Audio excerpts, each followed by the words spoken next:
ITV breakfast programme Good Morning Britain saw Michael and Remainer Lord Andrew Adonis debate the recent developments on Brexit. However, Susanna Reid was quick to argue that people weren't sure what they were voting for in Brexit and the extent of the ongoing negotiations.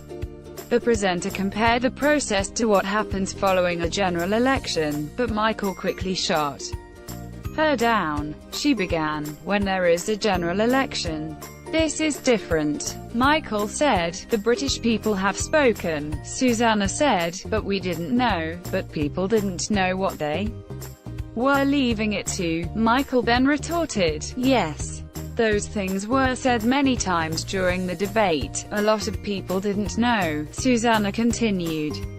But Michael was adamant the terms and conditions of leaving the European Union had been made clear. He insisted, "No, Susanna," people on both sides said, before she shot back, "I don't think that was a unified message." Michael continued, "The Prime Minister constantly said we needed to have control over our borders. People have spoken, Parliament must respect their decision." Andrew then chimed in to comment on how his continuing stance as a Remainer was not undemocratic, as Michael had labelled it.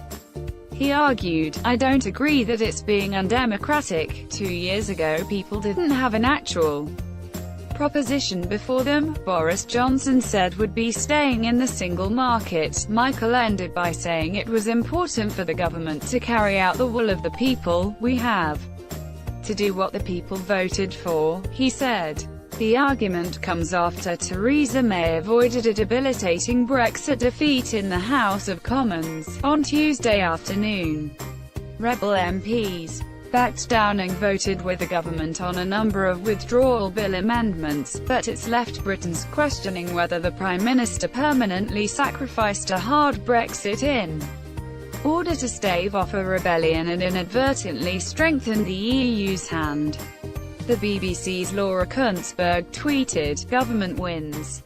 Getting there wasn't pretty and the government has arguably given away some of the incentive for the EU to do a decent deal in October." Good Morning Britain airs weekdays at 6 a.m. on ITV.